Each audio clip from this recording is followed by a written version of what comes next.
मैं हूं आपके साथ नम्रता। सीमा हैदर और सचिन की लव स्टोरी के चर्चे सिर्फ भारत में ही नहीं हो रहे बल्कि पाकिस्तान में भी इसकी चर्चा हो रही है।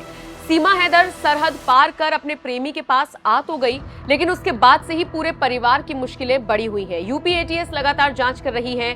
जांच एजेंसियों की नजर सीमा और सचिन पर है, सचिन के परिवार पर है। लेकिन इन सब के बीच खबर यह भी निकलकर सामने आई है कि अब पूरा परिवार परेशान हो गया है, और ऐसा इसलिए क्योंकि ये लोग काम पर नहीं जा पा रही हैं, कोई घर के अंदर नहीं आ पा रहा है, कुछ राशन नहीं ला पा रही हैं, पैसे खत्म हो गए हैं, और इसलिए 2 वक्त की रोटी का जुगाड़ करने में भी ये सभी असमर्थ है। इसी बाबत एक चिट्ठी बाकायदा बड़े अधिकारी को लिखी गई है कि इस पूरे मामले पर ध्यान दिया जाए। इन सब के बीच एक जाने माने प्रोड्यूसर जिनका नाम अमित जानी है, उन्होंने सीमा और सचिन को ऑफर दिया है अपनी नई फिल्म में काम करने का। कन्हैया पर फिल्म बना रहे हैं अमित जानी, और उन्होंने कहा है कि वो सीमा से इस फिल्म में काम करवाना चाहते हैं। अगर वो चाहें तो वो एडवांस चेक भी उनके घर पर पहुंचाने के लिए तैयार है। पिछले कुछ दिनों से ये खबर सोशल मीडिया पर वायरल हो रही है, लेकिन उस वक्त कहा यह गया कि सीमा के ससुर यानी नेत्रपाल ने मना कर दिया है। उन्होंने कहा कि अभी हम जांच के घेरे में हैं, पहले जांच पूरी हो जाए, उसके बाद ही कोई फैसला लेंगे। लेकिन अब खबर ये आ रही है कि सीमा ससुर की बात को दरकिनार कर फिल्म में काम करना चाहती है। उसने सरकार से दरख्वास्त भी लगाई है। सीमा का कहना है कि एक बार जांच पूरी हो जाए, सरकार हमें क्लीन चिट दे दे, उसके बाद मैं ये काम करने को तैयार हूं, क्योंकि रील्स बनाने का मुझे शौक है, डांस मुझे आता ही है और मैं एक्टिंग करने के लिए तैयार हूं। अब जैसे ही ये खबर सामने आई, लोगों ने अब कहना शुरू कर दिया है कि सीमा अपने परिवार से ऊपर उठकर सचिन और सचिन के परिवार को दरकिनार कर अपनी जिंदगी जीने पर भरोसा रखने लगी है, ठीक उसी तरह जैसे वो पहले भरोसा रखा करती थी। तभी तो वो अपने पति को छोड़कर भारत आई, अपने प्यार के लिए, अपने मन के लिए, अपनी खुशी के लिए। अब लोगों ने सीमा को ट्रोल करना शुरू कर दिया है कि क्या वो एक बार फिर से अपने सपने को पूरा करने के लिए, फिल्मों में एक्टिंग करने के लिए अपने परिवार को दरकिनार करेगी। क्योंकि नेत्रपाल ने, जो कि सचिन के पिता का नाम है, नेत्रपाल ने तो साफ कह दिया कि फिलहाल इस चीज के लिए हम तैयार नहीं है। लेकिन सीमा ने बयान दिया है कि वो तैयार है एक्टिंग करने के लिए। आपको बता दें, मई के महीने में सीमा भारत आई थी और अवैध तरीके से आई थी।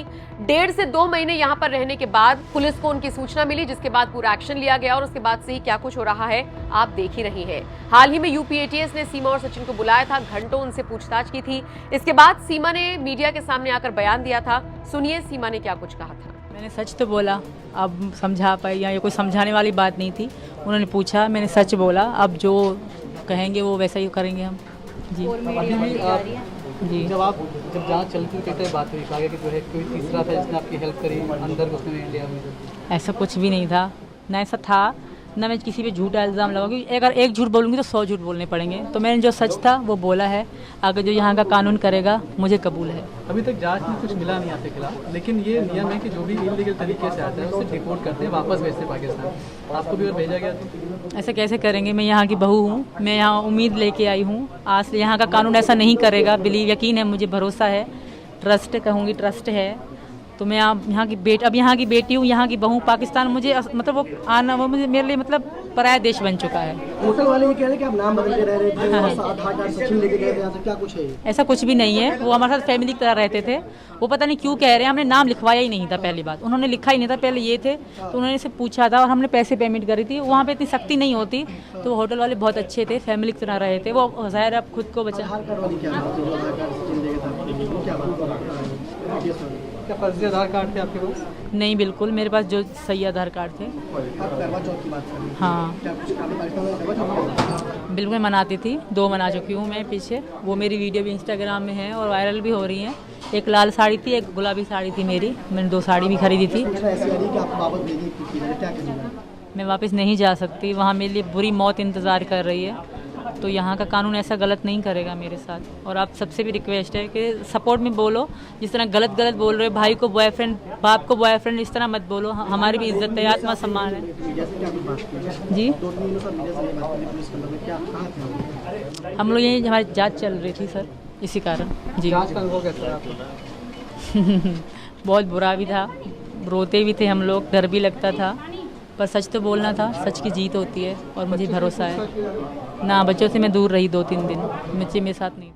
मैं मोदी सरकार को हाथ जोड़ के अपील करता हूं कि मैं सीमा का शोहर गुलाम हैदर, मैं मोदी सरकार को हाथ जोड़ के अपील करता हूं कि मेरे बच्चे पता नहीं कौन से गेम, पबजी गेम के जरिए उनको ज़हनी मरीज बनाया गया और उनको पाकिस्तान से ऐसा पट्टी पड़ा के उनको उनका घर भिजवाया, कैसे बच्चों को ज़हनी मरीज बनाया गया। उनको हिंदुस्तान के मीडिया का मैं बहुत शुक्रगुजार हूँ कि मुझे तो कोई पता नहीं था मेरे बच्चे किधर हैं। ये भारत मीडिया से मैंने एक क्लिप देखा था कि मेरे बच्चे भारत के पुलिस कस्टडी में है। मैंने देखा, मेरा होश उड़ गए, मेरे बच्चे कैसे चले गए। सीमा मेरा घरवाली है, फरहान, फरवा, फरहा, फरी, तीनों बेटी। मैं मोदी सरकार को हाथ जोड़ के गुजारिश करता हूँ, अपील करता हूँ कि मेरे बच्चे मेरे हवाले करें, पाकिस्तान के हवाले किए जाएं। मैं बहुत परेशान हूँ, मिस्कीन बंदा हूँ। जोड़ के मैं शुक्रगुजार हूँ हिंदुस्तान के मीडिया का, भारत के मीडिया का, मेरा हेल्प किया जाए। मैं बहुत गरीब बंदा हूँ, मैं मिस्कीन हूँ, मैं मेहनत मजदूरी करके बच्चों को खिला रहा था। बस मैं शुक्रगुजार हूँ, मेरा मीडिया हेल्प करे और मेरी बात। एक और बात चर्चा में आई है, वो सीमा हैदर का जो केस है। उन्होंने अपील भी किया है, योगी जी और मोदी जी, आप दोनों मुझे वापस मत भेजिए, मैं पाकिस्तान वापस नहीं जाना चाहती। पबजी के माध्यम से ये रिवर्स लव जिहाद कहा जा रहा है, कुछ लोग इसे वो टर्म दे रहे हैं। देखिए, ये सुरक्षा एजेंसियां उसको देख रही हैं और जो भी रिपोर्ट आएगी उसके अनुसार बाद में उसमें विचार करेंगे। एक भारत से भी एक लड़की जो है वो पाकिस्तान चली गई और उसने भी अपना देख रहे हैं, सुरक्षा एजेंसियां उसको देख रही हैं। 2 देशों से जुड़ा हुआ मामला है और संबंधित एजेंसियां इसमें काम कर रही हैं। तो मैं यहाँ की बेटी हूँ, यहाँ की बहू। पाकिस्तान मुझे मतलब वो आना, वो मुझे मेरे लिए मतलब पराया देश बन चुका है। होटल वाले ये कह रहे हैं कि आप नाम बदल के रह रहे थे, आधार कार्ड सचिन लेके गए थे, यहाँ से क्या कुछ है? ऐसा कुछ भी नहीं है, वो हमारे साथ फैमिली की तरह रहते थे। वो पता नहीं क्यों कह रहे हैं, हमने नाम लिखवाया ही नहीं था। पहली बात उन्होंने लिखा ही नहीं था, पहले ये थे तो उन्होंने से पूछा था और हमने पैसे पेमेंट करी थी। वहाँ पे इतनी सख्ती नहीं होती, तो होटल वाले बहुत अच्छे थे, फैमिली की तरह रहे थे। वो ज़ाहिर अब खुद को बचा। क्या फर्जी आधार कार्ड थे आपके पास? नहीं, बिल्कुल मेरे पास जो सही आधार कार्ड थे। हाँ बिल्कुल, मैं मनाती थी, 2 मना चुकी हूँ मैं पीछे। वो मेरी वीडियो भी इंस्टाग्राम में है और वायरल भी हो रही है। एक लाल साड़ी थी, एक गुलाबी साड़ी थी मेरी। मैंने 2 साड़ी भी खरीदी थी। मैं वापस नहीं जा सकती, वहाँ मेरे लिए बुरी मौत इंतज़ार कर रही है। तो यहाँ का कानून ऐसा गलत नहीं करेगा मेरे साथ। और आप सबसे भी रिक्वेस्ट है कि सपोर्ट में बोलो। जिस तरह गलत बोल रहे हो, भाई को बॉयफ्रेंड, बाप को बॉयफ्रेंड, इस तरह मत बोलो। हमारी भी इज्जत है, आत्मा सम्मान है। जी, हम लोग यही, हमारी जांच चल रही थी सर, इसी कारण। जी, जांच का अनुभव कैसा है आपको? बहुत बुरा भी था, रोते भी थे हम लोग, डर भी लगता था, पर सच तो बोलना था। सच की जीत होती है और मुझे भरोसा है। ना, बच्चों से मैं दूर रही 2-3 दिन, बच्चे मेरे साथ नहीं थे।